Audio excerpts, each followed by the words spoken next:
shot in 4K ultra high definition. Your number one source for local news. WRAL News. Coverage you can count on.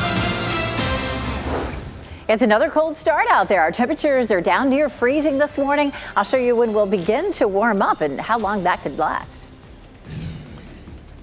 The Durham Freeway is back open this morning after a pro-Palestinian protest blocked rush hour traffic. We are demanding a ceasefire, and, our elected officials have the power actually to do that, so we are asking them to do that. Response from a member of the Triangle's congressional delegation to the message the protesters were sending. Seasonal employers may be facing more demand for jobs as people struggle with inflation. We'll learn more today about where the job market stands as we get closer to the holidays. Yes, it is November, no question. 4:30 the time right now. Weather-wise, it is speaking to us. I'm Jeff Hogan. And I'm Renee Chu. Yes, the weather out there feeling like the holidays. At least that's the spin we'll put on the cold this morning. Meteorologist Elizabeth Gardner with a look at where our temperatures stand. Yeah, almost where they were yesterday. Looking at 24 in Southern Pines, 34 in Fayetteville, but 31 in Clinton, 29 in Goldsboro and Rocky Mount, and 30 in South Hill. Our skies are clear like they were yesterday. So temperatures once again are likely to keep dropping up until around 7:30 or 8 o'clock this morning. We're running a couple of degrees cooler in some places than we were yesterday. It's not a big change, but it is a little bit chillier. We made it down to 28 yesterday morning in Raleigh. Here's a look at current temperature in Raleigh, 31 degrees. Our winds are calm, so we're not looking at any wind chill out there. And you may run into a little patchy frost on your windshield. Meteorologist Anthony Baglione with me this morning said he does scrape his windshield just a little bit. Temperatures will climb into the mid-60s. So this afternoon begins our warm up, and our temperatures will continue to climb into the weekend. This morning, the Durham Freeway is back open after the lives of drivers were disrupted for hours. Anti-war protesters blocked traffic in an effort to get their voices heard. Now, local members of Congress are responding to their calls. The protesters blocked the highway, snarling rush hour traffic. They want the Triangle's congressional delegation to support a ceasefire in Gaza. The protest was organized by a pro-Palestinian group known as Jewish Voice for Peace. Their demonstration started at CCB Plaza in downtown Durham, and minutes later, they marched and continued onto the Durham Freeway. They blocked northbound lanes of the highway for more than 2.5 hours before leaving around 7:30. We are demanding a ceasefire, and, our elected officials have the power actually to do that, so we are asking them to do that. Durham police threatened to make arrests after declaring an illegal protest, but no arrests were made. Congresswoman Valerie Foushee released a statement last night in response to the protest, saying in part, "I understand and recognize that our entire world is hurting over the human tragedy and humanitarian crisis unfolding in Gaza, Israel, and the surrounding region. The current humanitarian crisis must be addressed urgently." This morning, we will get new data about the nation's job growth. The September jobs report was somewhat of a shocker. 336,000 positions added, nearly double what economists had predicted. Economists expect today's report to be more stable, about 180,000 new positions.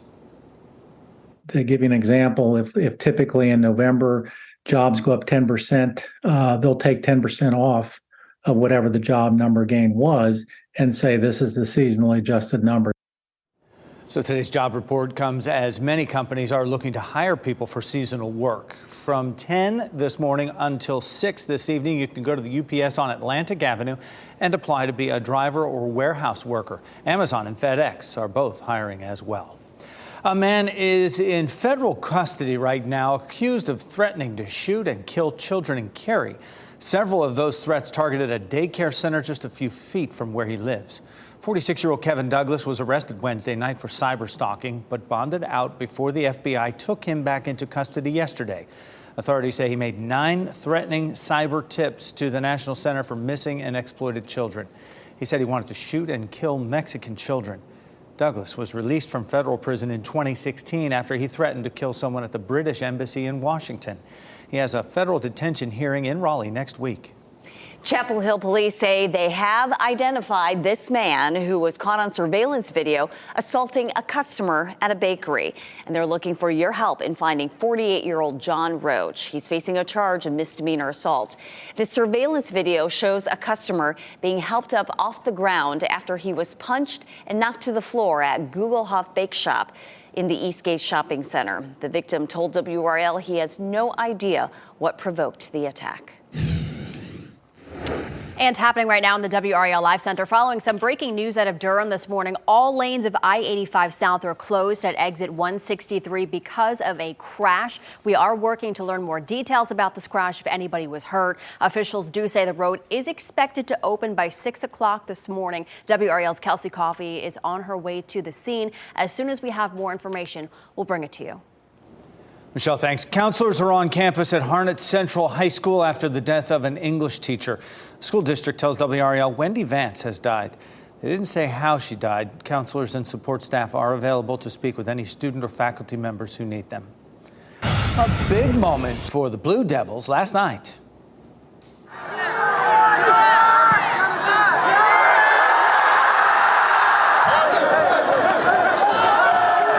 There was the difference in that game. Duke beat Wake Forest with a 26-yard field goal from sophomore Todd Polino as time expired. 24-21 was the final score. True freshman Grayson Loftus started at quarterback after Riley Leonard injured his lower leg against Louisville. It's Duke's 6th win of the season, so they are bowl eligible now for a second year in a row under head coach Mike Elko. The Blue Devils play UNC next Saturday. We'll get an update today on the status of a Tennessee Titans player after a scary injury. Wide receiver Treylon Burks appeared to have hit his head on the ground after leaping for a pass late in the game.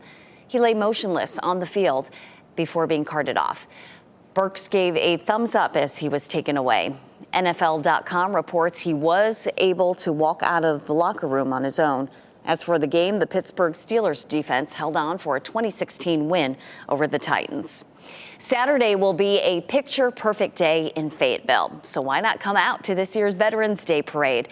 It starts at 11 tomorrow morning, runs along Hay Street in downtown. WRAL's Gilbert Bays will be the MC. WRAL is a proud sponsor of the event. If you can't make it, you can watch the parade live on WRAL.com. Most of Ford's auto workers are back on the job after weeks of strikes and layoffs. The work that still needs to be done before production is back up to full speed.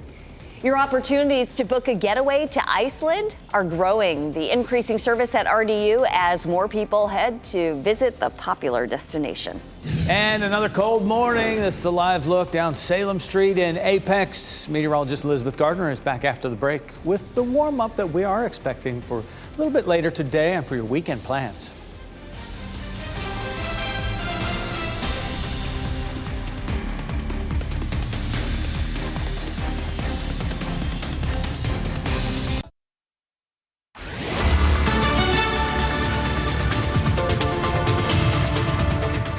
It's a cold start again this morning. Our skies are clear here in Sanford. We have a beautiful day in our forecast and a gorgeous weekend, too, as our temperatures start to warm back up into the 70s for Saturday, Sunday, and for much of next week, too. But it's cold this morning, just as cold as it was yesterday. 24 in Southern Pines, 27 Lewisburg, 28 in Tarboro, 28 Irwin, 31 in South Hill. So it feels like winter out there this morning. So chilly for your exercise if you're going to be heading out to walk the dog or head out for your morning walk or run. But the afternoon feels nice. Temperatures will be in the mid-60s. Even at 5 o'clock, we're looking at 62. We have dry weather in our forecast for the next week or so. It's wonderful for getting outside, but not so great for plants. Of course, we do have our drought monitor that's come out. I'll share that with you coming up.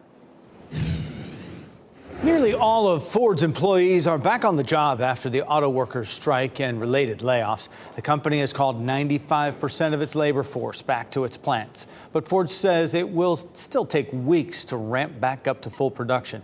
United Auto Workers members are beginning to vote on tentative agreements with the big three automakers. Members at Ford's Michigan assembly plant have already voted to ratify their new contract.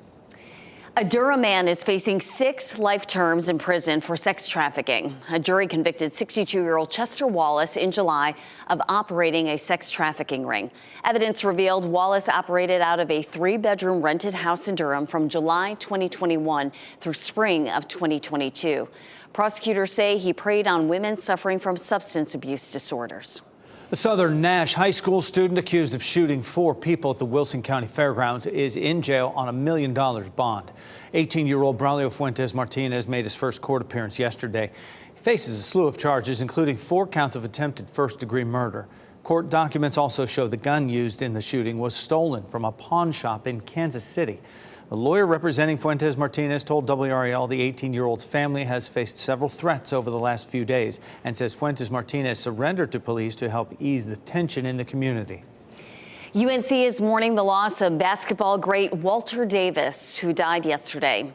Davis was one of the best shooters in Tar Heel history, scoring over 1,800 points in college. He won the NBA Rookie of the Year award in 1978 for the Phoenix Suns, and he was a 5-time NBA All-Star.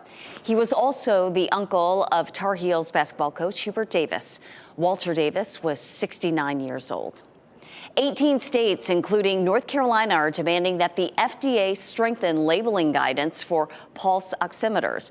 A pulse oximeter is that device they put on your finger in the hospital or doctor's office, and it measures your blood oxygen level, and it can also help diagnose illnesses like heart failure and sleep apnea. A letter to the FDA points to new studies that show patients of color are more likely to receive inaccurate results. The demands include requiring manufacturers to include accurate warning labels and issue guidance to healthcare providers about the risks associated with pulse oximeters. Former President Donald Trump's adult sons say the civil fraud trial against the Trump Organization is politically driven. Both Donald Trump Jr. and Eric Trump took the stand yesterday in New York. They're accused of knowingly participating in a scheme to inflate their father's net worth to get more beneficial financial benefits like better loan rates and insurance policy terms. Both brothers have denied any wrongdoing. It's a truly scary precedent for New York. For me, for example, before even having a day in court, I'm apparently guilty of fraud for relying on my accountant to do, wait for it, accounting. Former President Trump's daughter Ivanka will also be called to testify. Last night, an appeals court denied her request to postpone testimony. Trump himself is expected to take the stand Monday. Cryptocurrency mogul Sam Bankman-Fried will face prison time after being convicted of cheating investors out of $10 billion. A jury convicted him on fraud charges yesterday. His company, FTX, was once the second largest crypto exchange before collapsing into bankruptcy a year ago. During the trial, Bankman-Fried told jurors he did not plot to steal from his customers. His sentencing is set for March 28th. The U.S. Army parachute team is welcoming 5 new graduates from the Golden Knights Assessment and Selection Program. The Golden Knights Assessment Program is an 8 to 12-week program where applicants conduct around 150 to 200 jumps. The graduation ceremony will be Monday at 10 a.m. The 5 graduates will skydive into Fort Liberty's parade field, and the commander will knight them. Iceland Air says the newly introduced route exceeded expectations since its 2022 launch, and now you'll be able to take off for an Iceland vacation daily, year-round. As a result, travelers will be able to book daily flights to Reykjavik starting May 20th. More than 70,000 people have flown that RDU to Reykjavik route so far. One day, that'll be me as well. Meteorologist Elizabeth Gardner in the WRAL Severe Weather Center is feeling like Iceland right now with our freezing temperatures. It definitely is. Almost identical to yesterday morning. And you notice we don't have a freeze warning in place. And that's because once we have our first freeze of the fall season, which we saw yesterday morning, the Weather Service doesn't keep issuing this because we assume as we're going into winter that we're going to have more of those days. So we've seen the temperatures drop to freezing already. And we'll see more of that. Not necessarily the rest of this week, but, you know, we're getting into November and December eventually. 31 is our current temperature. Our dew point's 28, so we have a fairly dry air mass in place. Temperatures will be in the 20s and 30s all the way up until around 10 a.m. We take a live look at the DBAP, which is all ready for visitors to come and check out Woolly Bull's Winter Wonderland. Tickets are on sale. There's going to be a train that runs around the field. There's going to be sledding and so many fun things to do out there. So grab grab your tickets if you haven't done so yet. It's 24 in Southern Pines, 27 in Roxborough, 29 in Rocky Mount and Goldsboro, 31 in Durham, Raleigh, and Clinton. So it's feeling like winter out there for sure this morning. Temperatures are pretty close to where they were yesterday. Yesterday we dropped down to 28 in Raleigh, so we're on track to drop down to that, or maybe even a degree or so below that. But the afternoon will feel warmer. 64, the high for Raleigh, 62 in Durham, and 65 in Fayetteville. So really pleasant afternoon. We do have cooler than normal temperatures in place right now, but we have some warming temperatures that will be developing across the country, and that's going to help to bring our temperatures above normal over the weekend and into much of next week as well. Here's what's happening right now. We have high pressure sitting just to our west. High pressure systems rotate clockwise. So this high has been dragging down some cooler air from the north. As that high moves eastward, we get into the flow that's on the other side of the high, which comes out of the south, and that's why we're going to end up seeing the warmer temperatures. 67 is our normal high, so we're just a touch below that today, and then we jump into the low 70s this weekend, and by Tuesday we could even be at almost 80 degrees. Overnight tonight is still going to be a chilly night, maybe not quite as cold as this morning and yesterday morning, but looking at 32 in Clarksville, 33 Lewisburg, 34 in Wilson. To the south, 31 in Southern Pines, 28 in Robbins, 29 in Sanford. So another cold start for tomorrow morning. But then after that, over the weekend, our morning lows are in the 40s, and then for parts of next week in the 50s. Veterans Day Parade is tomorrow in Fayetteville. The temperatures look nice for that. We're going to start off with temperatures most likely in the mid 40s, climbing on up into the mid 50s. And the City of Oaks Marathon also looking good too. It's going to be cool at the beginning of the race, but it does look like it'll warm up a bit during the afternoon into the 60s. Don't forget to set your clocks back 1 hour on Saturday. We are dry through the 7-day forecast. I'll show you why maybe that's not such a good thing coming up. Thanks, Elizabeth. Toddlers who are learning to walk could get some help from Nike, the special shoe just for little ones the company is introducing to help them get on their feet. And an unexpected guest leaves people inside a bar shocked. How this deer got inside and the damage it caused before it left.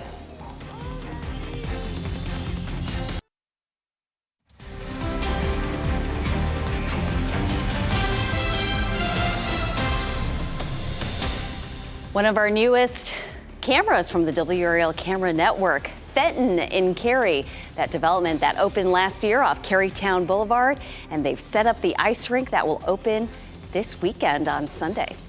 New resources are coming to our area, ultimately reducing crime and keeping our communities safer. Raleigh is one of 5 cities picked to work with the federal government to reduce crime. Other cities in our state are also getting funding for community policing. Only on WRAL, Destiny Patterson talked with the Associate Attorney General about how it will keep families safer. Across the country, all of those grants add up to more than $5.6 billion. The ultimate goal is to reduce crime, and we'll see those impacts right here in our coverage area. Officials say it's about safety. One way to achieve that, filling in the gaps. $334 million are set aside to hire more officers. Among the recipients are Rolesville, Morrisville, and Hope Mills. Probably the number one issue that I hear about from state and local law enforcement is this recruitment and retention crisis. Durham, Fuquay-Varina, and the Department of Public Safety will also get a piece of the pie for community policing. That includes crisis intervention teams and de-escalation training. As police departments hire, we want police departments to have access to the best training and training that is going to ensure community police trust and constitutional policing. The Justice Department also named Raleigh one of the 5 new cities that will work with the federal government to reduce crime. Raleigh joins more than 50 cities across the country that make up the National Public Safety Partnership. Raleigh was selected both because of its geographic location and some of its own challenges in violent crime, but also to the capacity of the city and law enforcement to absorb the technical assistance. Raleigh will work with the Department of Justice over the course of 3 years. Officers will get consultant feedback, training, and other resources. This will be another tool RPD can use in its efforts to fight crime. Destiny Patterson, WRAL News. 4:55 the time right now. A middle-aged deer walks into a bar in Virginia. Sounds like a joke, right? But it actually happened. Look at this. The animal crashed through a glass door at a restaurant in Salem, Virginia, Wednesday night. Sort of gathered itself and then Really started running around in there looking for an exit. Chasing him, probably not great. Eventually, the animal did find the exit the hard way, and nobody was hurt. Quite a bit of damage, though. Two popular amusement parks are coming together. Six Flags is merging with Cedar Fair, which owns Carowinds. The $8 billion deal will create a theme park powerhouse. The new company will keep the Six Flags name. It will operate 27 amusement parks and 15 water parks in the U.S., Canada, and Mexico. The merger is expected to be complete next year after shareholder approval. Nike is taking steps in the right direction for parents. The company now has a new shoe for kids. It's designed to help toddlers learn to walk. It's called the Nike Swoosh 1. Nike says the early walker shoe is the first Nike kids shoe to get the American Podiatric Medical Association seal of acceptance. Now, according to Nike's website, the Nike Swoosh 1 promotes natural gait development, which it says is important for early walkers. The shoe releases in sizes 3C through 7C. $62 a pair. Don't miss an NFL doubleheader Sunday on Fox 15. At 1, the Washington Commanders play the New England Patriots. In the second game, the Dallas Cowboys take on the Philadelphia Eagles. Then flip it over to WRAL at 7 for Football Night in America. And after that, the Bills play the Bengals on Sunday Night Football. Kickoff is at 8:20. The playoffs start tonight in high school football. And of course, WRAL has you covered. And the best high school football highlights show in the state will be covering about 25 playoff games. Watch Football Friday, 11:35 tonight on WRAL. We'll learn more today about where the country's job market stands as we approach the holidays. The demand seasonal employers are expecting from people who need jobs. You'll get an extra hour of sleep Saturday night, but it could come at your body's expense. How doctors say turning the clocks back can lead to health risks. Another cold morning out there. You're looking live at the American Tobacco Campus in Durham. Good morning to the Bull City. A warm-up is on the way, and meteorologist Elizabeth Gardner joins us with a Friday forecast with a look ahead to the weekend.